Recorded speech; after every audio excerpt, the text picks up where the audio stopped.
سبحان اللہ العظیم، استغفر اللہ ربی من کل ذنب و خطیۃ واتوب الیہ۔ حاضرین کرام، ماہ جمادی الاولیٰ کا یہ پہلا جمعہ ہے۔ قرآن مجید کے چھٹے پارے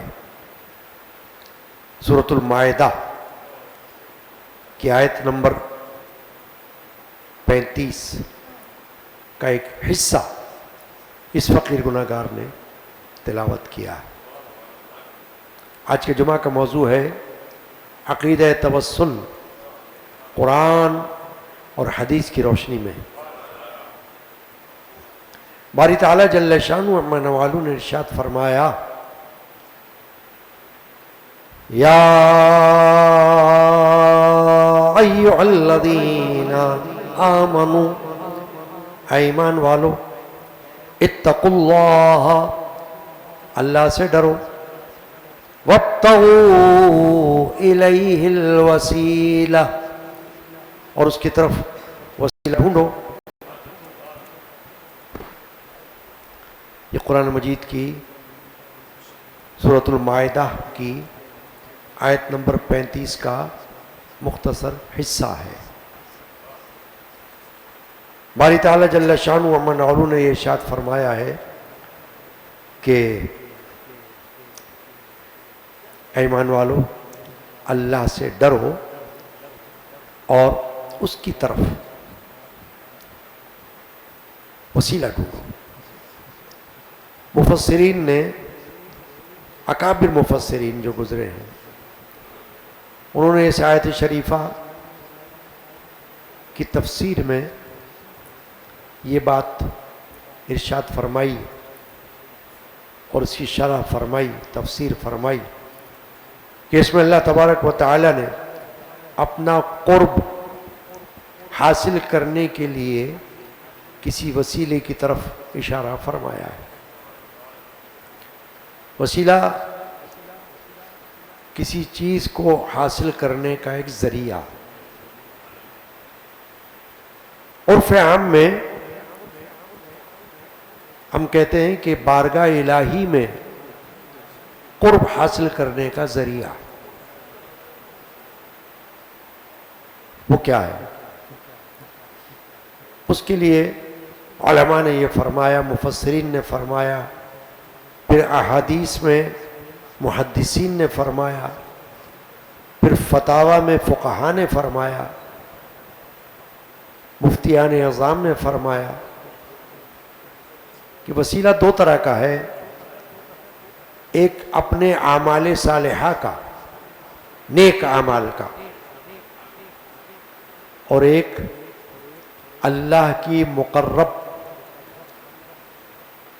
اور مقبول ہستیوں کا وسیلہ۔ یہ دو ذرائع ہیں بارگاہ الہی میں تقرب کے، قرب حاصل کرنے کے یا مقبولیت حاصل کرنے کے، شرف قبولیت پانے کے، دو بڑے ذرائع ہیں، اور یہ دونوں اپنی جگہ درست ہیں اور مسلمہ ہے۔ اعمال صالحہ، نیک اعمال، عرف عام میں آپ نماز کہہ لیں، آپ روزہ کہہ لیں، آپ تلاوت قرآن کہہ لیں، آپ عمرہ کہہ لیں، آپ حج کہہ لیں، یا آپ صدقہ و خیرات کہہ لیں، یہ اعمال صالحہ ہیں، نیک اعمال جن کو کہتے ہیں۔ احادیث شریفہ میں نیک اعمال کے وسیلے کا بھی ذکر ہے، ایسے واقعات ہیں، ایسی احادیث ہیں جن میں لوگوں نے اپنے نیک اعمال کا وسیلہ پیش کیا اللہ کی بارگاہ میں، تو اللہ تعالیٰ نے ان کی مشکلات کو حل فرما دیا، ان کو آسانی عطا فرما دی۔ تو اعمال جو انسان سے نیکیوں والے صادر ہوتے ہیں، ان کے وسیلہ ہونے میں کوئی اعتراض بھی نہیں ہے، اور کوئی ممانعت بھی نہیں ہے، کوئی انکار بھی نہیں ہے، مگر اعمال کے بارے میں علماء نے فرمایا کہ بندے کا عمل قبول ہوتا ہے یا کسی وجہ سے ناقص رہتا ہے یا قبول نہیں ہوتا، یہ اللہ کو خبر ہے، کیونکہ وہ بندے کا اپنا عمل ہے۔ کسی وقت عمل میں نقص کی وجہ سے، جیسے مثلا مثال ہے، ایک شخص وضو کرتا ہے اور وضو مکمل نہیں کرتا، وضو کی شرائط پورا نہیں کرتا، وضو کے فرائض نہیں جانتا، تو اس کو وضو کیا ہوگا؟ ناقص۔ جب وضو ناقص ہوگا تو نماز بھی ناقص ہوگی، کیونکہ نماز کے لیے وضو شرط ہے، پہلے وضو ہے، مقدم ہے، پھر نماز ہے۔ تو اگر وضو ہی صحیح نہ ہو تو نماز کہاں سے صحیح ہوگی؟ نہیں ہوگی۔ پھر خود نماز کے اندر بہت سی شرائط ہیں، نماز کے فرائض ہیں، نماز کے واجبات ہیں، نماز کی سنن ہے۔ یہ ساری باتیں ایسی ہیں جن کی وجہ سے یہ مثال بتائی میں نے کہ بندے کا کوئی نیک عمل قبول ہو بھی سکتا ہے اور نہیں بھی ہو سکتا، ناقص رہ سکتا ہے، کامل ہو بھی سکتا ہے اور کامل نہیں بھی ہو سکتا۔ تو یہ تو بات ہوئی اعمال والی کہ اگرچہ اعمال وسیلہ ہیں مگر اعمال کے شرائط، ضوابط، قواعد اگر بندہ پورا نہ کرے تو عمل بھی ادھورا رہ جائے گا۔ اب علماء نے فرمایا کہ اگر دوسرا ذریعہ جو اللہ کی بارگاہ میں قرب حاصل کرنے کا ہے وہ ہے اللہ کی مقرب ہستیوں کا، اور سب سے مقرب ہستی سرور کائنات، مغفر موجودات، سرکار دو عالم، مغفر بنی آدم صلی اللہ تعالی وسلم کی ہستی مبارک ہے، ذات شریفہ ہے۔ وہ ہستی ہے کہ جن کے بارے میں ہر مومن اور مومنہ کا یہ عقیدہ ہونا لازم ہے کہ وہ ہستی اللہ کی بارگاہ میں مقبول ہستی ہے، مقبول ہے، یعنی جن کے ہستی میں نقص کا کوئی شائبہ ہی نہیں ہے، بے عیب ہے اور مقبول ہے، مقبول بارگاہ جس کو کہنا چاہیے۔ وہ ہستی ہے سرکار دو عالم مغفر بن آدم صلی اللہ تعالی علیہ وآلہ وسلم کی۔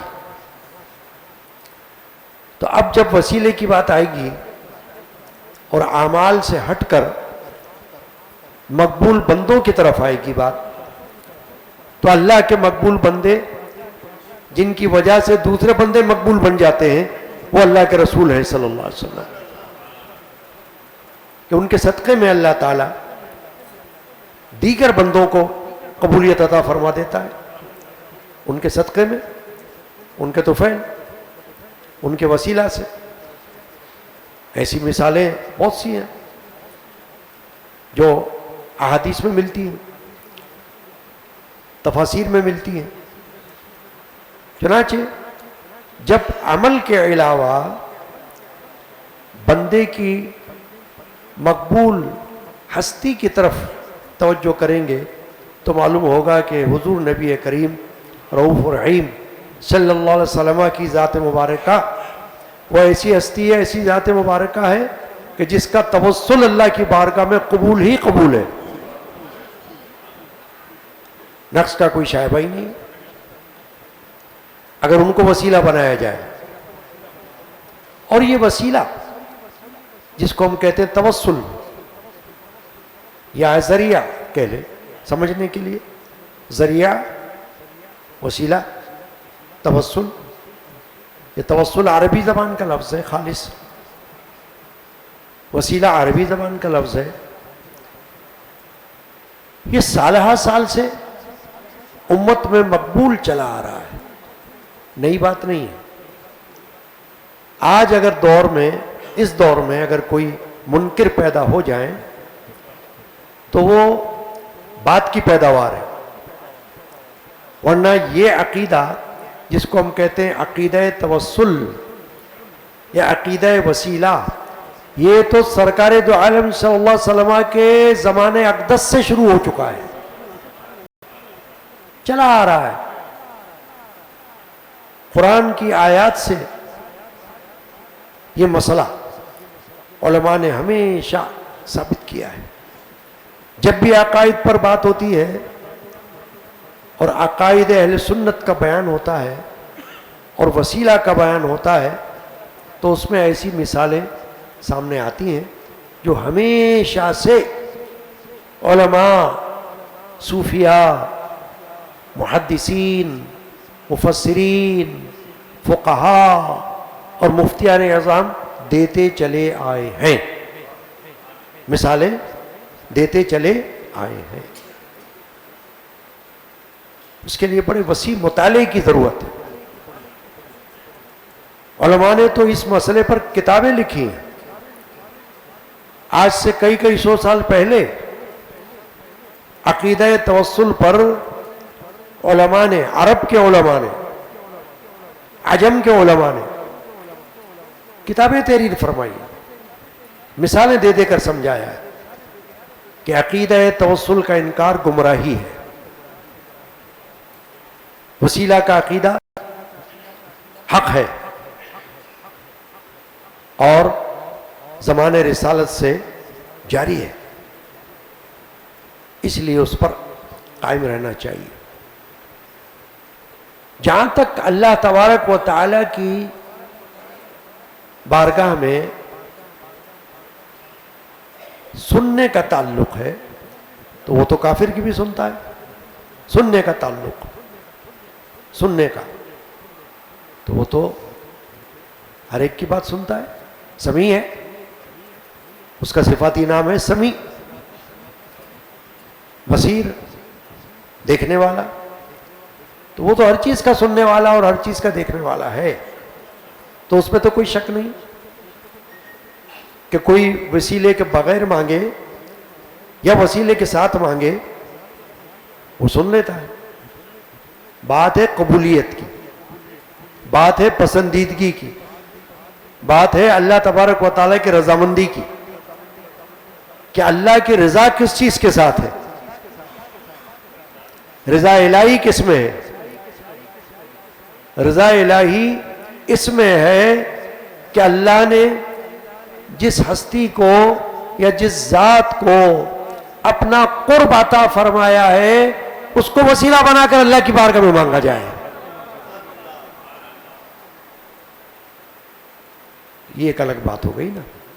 ایک ہے براہ راست خود مانگ لینا. تو قرآن مجید میں ایسی آیات موجود ہیں، آیات شریفہ. میں نے تو ایک آیت شریفہ کا حصہ پڑھا نا اس وقت، یا ایھا الذین آمنوا اتقوا اللہ، اس میں اعمال آ گئے پہلے ہی. ایمان والوں کا ذکر ہوا نا، تو ایمان والے جب ہوں گے تو اعمال تو آئیں گے وہاں، نیک اعمال. لیکن اب فرمائے وابتغوا الیہ الوسیلہ، کہ اس کی بارگاہ میں اس کی طرف وسیلہ تلاش کرو. تو یہ جو وسیلہ ہے اس میں اللہ کی بارگاہ میں رسائی کے لیے بندہ جب اپنے آپ کو دیکھے اور اپنی اوقات کو دیکھے تو اس وقت یہ خیال آئے کہ یا اللہ میں کیا ہوں، میری اوقات کیا ہے، تو نے مجھ سے کہیں بڑھ کر اور کہیں زیادہ افضل اور اشرف بندوں کو دنیا میں پیدا کیا اور ان کو ایک مقام عطا فرمایا ہے، رتبہ درجہ عطا فرمایا ہے. تو ان سے راضی ہوا ہے، وہ تجھ سے راضی ہے. جیسے قرآن مجید میں سورۃ الفجر میں آیت شریفہ ہے، یا ایتھا النفس المطمئنہ، اے اطمینان والی جان، ارجعی الی ربک راضیۃ مرضیہ، اپنے رب کی طرف لوٹ کر آ جا، راضیۃ مرضیہ، راضی ہو کر اور مرضی بن کر۔ تو خیال یہ آئے کہ اے اللہ تو نے ایسے بندے مقبولان بارگاہ، انبیاء میں سے، صحابہ میں سے، اہل بیت میں سے اور اولیاء کرام میں سے پیدا فرمائے ہیں کہ جن کو تو نے اپنا خاص قرب عطا فرمایا ہے، نزدیکی، وہ تیرے دوست ہیں، تو ان کا دوست ہے، جن کے لیے تو نے فرمایا الا ان اولیاء اللہ لا خوف علیہم ولا هم یحزنون، سن لو بے شک جو اللہ کے دوست ہیں انہیں نہ کوئی خوف ہے نہ کوئی غم۔ تو اللہ نے جن کو دوست بنایا یا جن کو دوست کہا تو ان کی صفات کی وجہ سے فرمایا، ایسے نہیں فرمایا۔ وہ صفات بہت ساری ہیں جن کو ہم شاید شمار بھی نہ کر سکیں، ہماری نظر تو صرف نماز پر جاتی ہے، روزے پر جاتی ہے یا حج و عمرے پر جاتی ہے، لیکن نیک صفات کسی بندے کے اندر اتنی ہو سکتی ہیں کہ جہاں تک ہماری نظر بھی نہ جائے، ہمارا وہم و گمان بھی نہ جائے۔ اہل اللہ کے اندر اتنی بڑی صفات ہوتی ہیں، ایسی زیادہ صفات ہوتی ہیں کہ ہم ان کو گن نہیں سکتے، شمار نہیں کر سکتے انگلیوں پر کہ بس اتنی صفات ہے، ایسا نہیں۔ بہت سی صفات اللہ نے عطا فرمائی۔ اب صرف اگر سرکار دو عالم مغفر بنی آدم صلی اللہ تعالی علیہ وآلہ وسلم کی صفات عالی پر نظر ڈال لو آپ، تو کیا آپ یہ دعویٰ کر سکتے ہو کہ آپ حضور اکرم صلی اللہ علیہ وسلم کی ساری صفات کو جانتے ہیں؟ نہیں۔ حضور کے سارے مقام و مرتبے کے آپ واقف ہو؟ نہیں، نہیں نا۔ تیرے مقام کی تو ہے، تیرے مقام کی تو خدا کو ہی ہے خبر، اللہ ہی جانتا ہے حضور کے مقام و مرتبے کو۔ ہم لوگ تو ایمان رکھنے والوں میں سے ہیں، پہچان رکھنے والوں میں سے کہاں ہیں؟ ہم ایمان رکھنے والوں میں سے، ہمارا کام ہے ایمان رکھنا کہ حضور کو اللہ تعالیٰ نے ذات میں بھی عالی مرتبہ عطا فرمایا ہے اور صفات میں بھی بلند مرتبہ عطا فرمایا ہے، بلکہ سارے نبیوں میں آپ کو اعلیٰ مقام عطا فرمایا ہے۔ جیسے کہ امام اہل سنت نے فرمایا، سب سے اولا اعلیٰ ہمارا نبی، سب سے اعلیٰ اور سب سے بالا اعلیٰ ہمارا نبی، سب سے بالا اعلیٰ صلی اللہ تعالی علیہ وآلہ وسلم۔ ایک شعر کے اندر یہ بات آپ نے سمجھ لی ہوگی، سب سے اعلیٰ و اولا ہمارا نبی، سب سے بالا و اعلیٰ ہمارا نبی۔ تو وہ تو نبیوں میں بھی سب سے اعلیٰ ہیں، عوام میں کیسے نہ ہو؟ کوئی ان کے جیسا کیسے ہو جائے؟ تو جب سرکار دو عالم صلی اللہ علیہ وسلم کے توسل کی بات آئے گی، وسیلے کی بات آئے گی، تو عرب و عجم کے علماء نے عقیدہ توسل پر کتابیں تحریر کر دیں، بتانے کے لیے کہ وسیلے کا انکار گمراہی ہے، جائز نہیں ہے، توسل یہ لازم ہے، اور اس کا پتہ اکابر سے چلتا ہے، زمانے رسالت سے چل رہا ہے، دور صحابہ میں بھی چل رہا ہے، تابعین تبع تابعین کے دور میں بھی چل رہا ہے، اور آج تک عقیدہ توسل جو ہے اللہ کے فضل و کرم سے عام ہے۔ پھر توسل ایک ہے زندگی میں اور ایک ہے بعد وفات۔ عقیدہ اہل سنت میں زندگی کا توسل بھی مسلمہ ہے اور بعد وفات وسیلے کا عقیدہ یہ بھی مسلمہ ہے۔ یعنی یہ نہیں ہوتا کہ ایک بندہ صرف زندگی میں تو لائق وسیلہ ہو اور فوت ہونے کے بعد نہ ہو، یہ نہیں۔ اب سرکار دو عالم مغفر ابن بنی آدم صلی اللہ تعالی وسلم، ان کی ذات پاک کے حوالے سے اگر آپ دیکھ لیں تو کیا معلوم ہوگا کہ 5واں پارہ ہے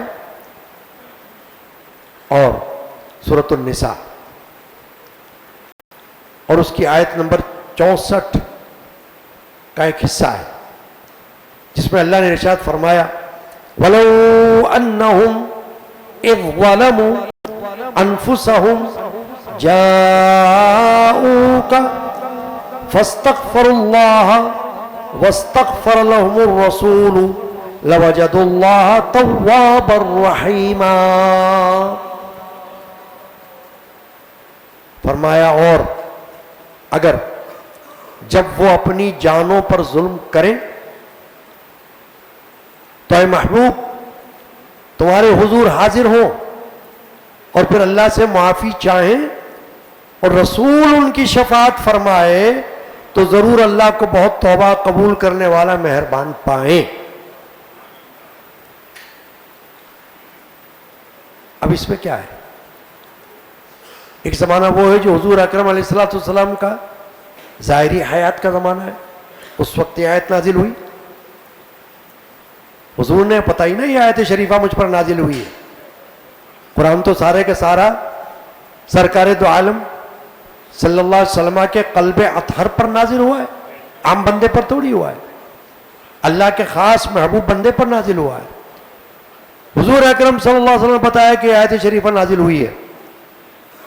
آیت نازل ہوئی منافقوں کے بارے میں کہ وہ حضور کے پاس آ جائیں اور بخشش اللہ سے حضور کے وسیلے سے طلب کریں، توسل سے طلب کریں تو باری تعالیٰ ان کو معاف فرما دے گا، ان پر مہربان ہو جائے گا اللہ۔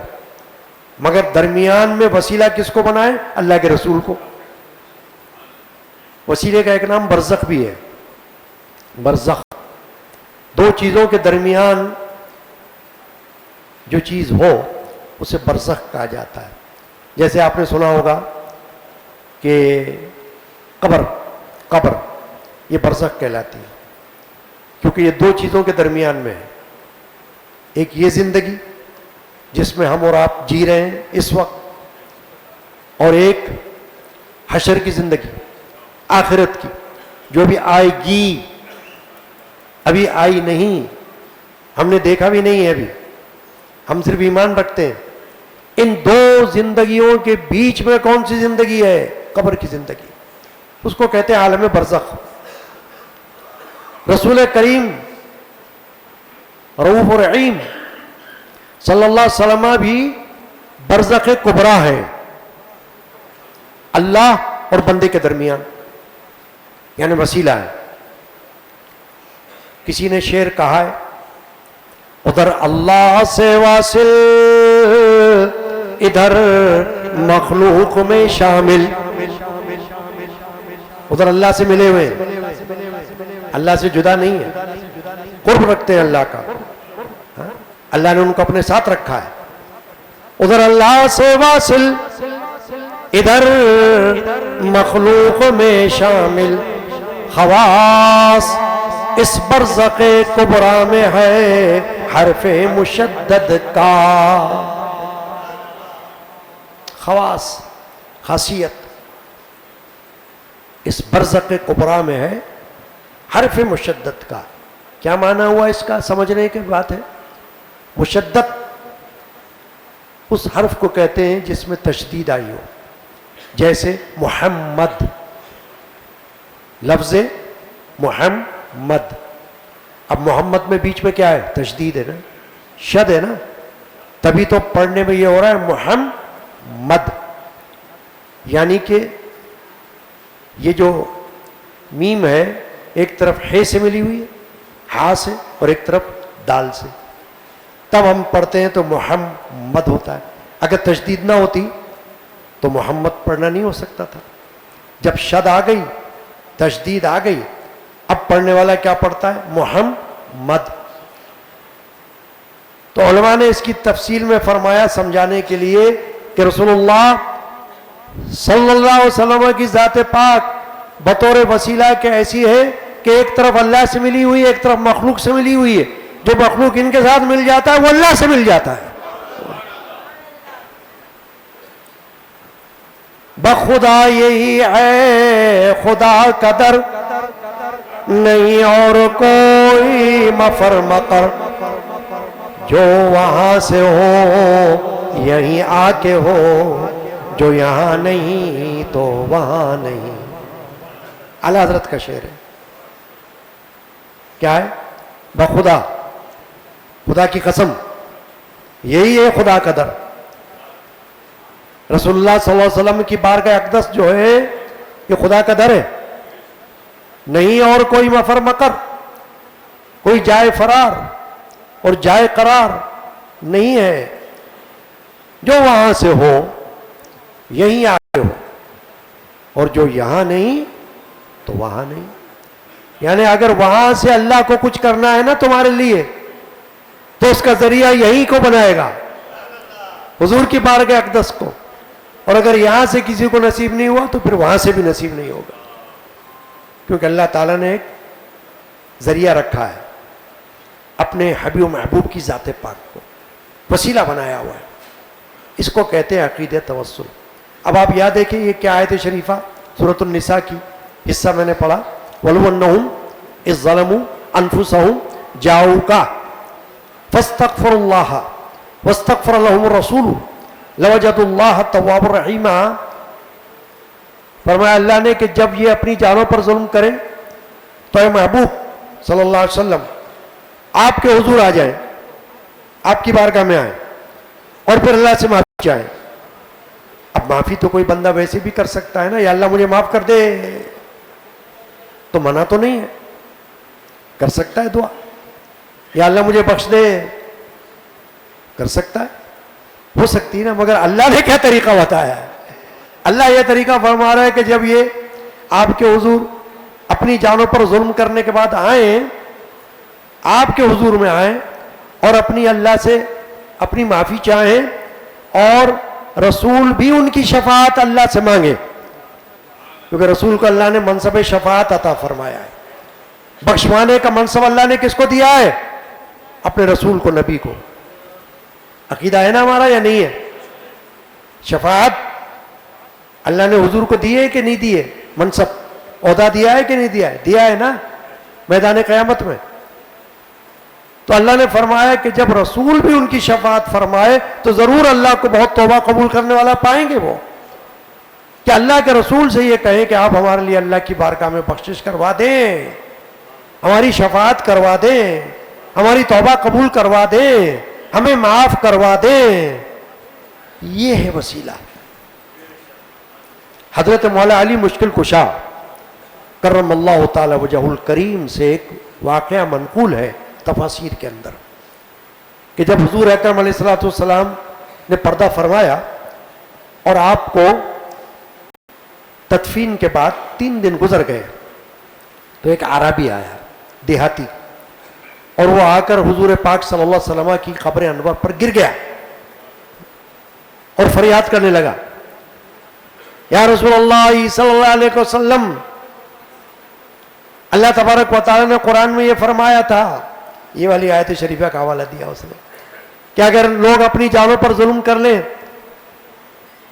تو اللہ کے رسول کی بارگاہ میں آ جائیں، پھر معافی طلب کریں، پھر اللہ کے رسول بھی ان کے لیے معافی مانگے تو اللہ تعالیٰ کو معاف کرنے والا پائیں گے. تو اے اللہ کے رسول میں اب آپ کی بارگاہ میں آیا ہوں، آپ مجھے بخشوائیں۔ مولا علی فرماتے ہیں ہم نے دیکھا کہ جب اس نے یہ التجا کی، فریاد کی، تو روضے اقدس سے یہ آواز سنی گئی، قد غفر لک، بخشا گیا، یہ بخش دیا اللہ نے، اللہ نے بخش دیا۔ تو اس میں شک کون کرے؟ مسلمان ہو اور پھر شک کرے اس بات میں، مومن ہو اور پھر اس بات میں شک کرے، تو ایمان کیسا ہے؟ ڈھل مل ہو گیا نا۔ تو یہ ایمان ڈواں ڈول، ایمان ڈواں ڈولی کا نام تھوڑی ہے، ایمان تو پختگی کا نام ہے۔ ہاں، ایمان تو بن دیکھے ایمان کا نام ہے، ہر بات دیکھ کر ایمان لانے والی تھوڑی ہوتی ہے، شواہد سے مانی جاتی ہے۔ اس لیے میں نے عرض کیا کہ اللہ کے رسول کا توسل یہ سب سے بڑا توسل ہے، پھر اسی کے ساتھ ساتھ انبیاء کا توسل، صحابہ کا توسل، اولیاء کا توسل، اہل بیت کا توسل، یہ سب مقبول توسل ہے، مقبول وسیلے ہیں۔ دیکھیے بہت بڑے شیخ، صوفی، بزرگ، عالم، فاضل حضرت مصلح الدین سعدی شیرازی رحمت اللہ علیہ، جن کی ربائی آپ سنتے ہیں، بلغ العلا بی کمالی، کشفت دجا بی جمالی، حسنت جمیع خصالی، صلو علیہ وآلہ، سنا ہے نا آپ نے؟ نعت خانوں سے سنا ہے نہیں سنا؟ محفل میں سنا ہے نہیں سنا؟ ان کی یہ ربائی ہے بلغ العلا بی کمالی، انہوں نے یہ بھی فرمایا کیا؟ توسل۔ کیسا توسل کیا؟ فرمایا الہی بحق بنی فاطمہ کہ بر قول ایمان کنی خاتمہ، اگر دعوتم رد کنی ور قبول، منو دستو دامان آل رسول۔ پوچھو کسی سے ترجمہ کیا ہے اس کا؟ الہی بحق بنی فاطمہ، یہ بحق کا جو لفظ آ گیا نا، یہ وسیلہ ہے۔ اب شیخ سعدی کی طرح ہیں کہ سارے لوگ؟ مجھے بتاؤ، میں یا آپ یا اور کوئی کہے گا کہ ہم شیخ سعدی کے پائے کے ہیں؟ نہیں کہے گا نا بھائی۔ وہ تو ایسے بزرگ تھے جو بارگاہ رسالت میں حضوری کا شرف رکھنے والے، اور وہ یہ توسل کر رہے ہیں، بنی فاطمہ یعنی اہل بیت پاک کا توسل اللہ کی بارگاہ میں پیش کر رہے ہیں۔ پھر ایک اور مثال بتا دیتا ہوں، ائمہ اربعہ میں سے ہمارے 4 امام ہیں اہل سنت کے۔ امام اعظم ابو حنیفہ، آپ ان کا قصیدۃ النعمان پڑھ لیں، کئی سال پہلے، پتہ نہیں 20 سال ہو گئے ہوں گے یا 25 سال ہو گئے ہوں گے، مجھے یاد نہیں، میں نے قصیدۃ النعمان کا ترجمہ و تشریح میں کتاب چھاپی ہے، شرح قصیدۃ النعمان، شاید اب بھی ملتی ہو، اگر ہوگی بک اسٹال میں، شرح قصیدۃ النعمان۔ اس کے اندر امام اعظم ابو حنیفہ نے توسل کے اشعار رقم فرمائے ہیں۔ اب جو حنفی ہے، حنفی ہو کر کے میں وسیلے کو نہیں مانتا تو تف ہے تم پر، حنفی ہونے پر؟ بتاؤ مجھے کوئی حنفی ہو امام ابو حنیفہ کا مقلد، پیروکار، جیسے ہمیں، جیسے آپ بیٹھے میں، اکثریت جتنی یہاں بیٹھی ہوگی سب حنفی ہوگی نا، امام اعظم ابو حنیفہ کے مسلک پر، مذہب پر اور ان کی فقہ پر عمل کرنے والے ہوں گے کہ نہیں؟ تو امام اعظم نے قصیدۃ النعمان کے اندر ایسے اشعار لائے جس میں سرکار دو عالم کا وسیلہ پیش کیا ہے۔ پھر ایک اور امام، 4 اماموں سے، امام شافعی رضی اللہ تعالی، امام شافعی رضی اللہ تعالی، فتاوی شامی میں ان کا قول درج ہے، وہ یہ کہتے ہیں کہ مجھ کو جب کوئی مشکل درپیش ہوتی ہے، مجھ کو جب کوئی حاجت درپیش ہوتی ہے تو میں امام اعظم ابو حنیفہ کے روضے پر چلا جاتا ہوں، اور وہاں جا کر ان کے قرب میں ان کے پاس 2 رکعت نفل ادا کر کے اللہ کی بارگاہ میں ان کے وسیلے سے دعا کرتا ہوں، اللہ میری مشکل دور کر دیتا ہے۔ کون کہہ رہا ہے؟ امام شافعی۔ ہے کوئی امام شافعی کے جیسا ہم میں؟ ہے کوئی امام اعظم ابو حنیفہ کے جیسا ہم میں؟ نہیں ہوگا نا۔ جب نہیں ہوگا تو پھر دیکھ لو کیا فرما رہے ہیں آپ، اس کی باتوں میں آتے ہو، منکرین کی باتوں میں آتے ہو۔ منکرین کا کیا مقام ان کے آگے؟ منکرین کا کیا رتبہ ہے امام اعظم کے آگے؟ کیا رتبہ ہے امام شافعی کے آگے؟ کیا رتبہ ہے شیخ سعدی مسلم الدین شیرازی کے آگے؟ مجھ کو بتاؤ۔ تو زندگی میں اور بعد وفات دونوں طریقوں سے توسل جو ہے وہ بالکل جائز ہے۔ اب دیکھیں نا، سرکار دو عالم صلی اللہ علیہ وسلم نے یہ آیت شریفہ بتائی سورۃ النساء میں جو میں نے ابھی پڑھی ہے، تو یہ تو حضور کی زندگی میں آئی نا، لیکن اب جب حضور نے دنیا سے پردہ فرما لیا تو وہ جو اعرابی آیا ہے وہ کہاں آیا؟ حضور کے روضے اقدس پر آیا، مزار انور پر آیا، اس پر گرا اور اس نے یہ آیت شریفہ تلاوت کی اور یہ عرض کیا کہ یا رسول اللہ، آپ کو تو اللہ تعالیٰ نے یہ شرف بخش دیا کہ یہ آیت شریفہ نازل کر دیے، اور آپ نے یہ فرما دیا کہ اللہ نے یہ فرمایا کہ جو کوئی ظلم کرے اپنی جان پر گناہ کر کے خطا کر کے تو پھر وہ رسول کی بارگاہ میں آ جائے اور معافی طلب کرے، پھر رسول بھی ان سے شفاعت اللہ کی مانگے ان کے لیے تو اللہ تعالیٰ معاف کر دے گا، تو یا رسول اللہ آپ میرے لیے بخشش کروا دیں۔ تو علماء فرماتے ہیں کہ اب بھی جو لوگ بارگاہ رسالت میں جائیں، چاہے وہاں جائیں چاہے یہاں بیٹھے ہوں، یہاں سے بیٹھے بیٹھے بھی یہ آیت شریفہ کا تصور کر کے اور اللہ کی بارگاہ میں عرض کریں کہ یا اللہ، میں تیرے حبیب محبوب سرکار دو عالم صلی اللہ علیہ وسلم کا توسل تیری بارگاہ میں پیش کرتا ہوں کہ تو ہمیں معاف فرما، ہماری بخشش فرما دے، ہماری توبہ قبول فرما لے، تو ہو جائے گی۔ اس سے یہ بات معلوم ہوئی کہ عقید وسیلہ اور عقید توسل یہ بالکل جائز عقیدہ ہے۔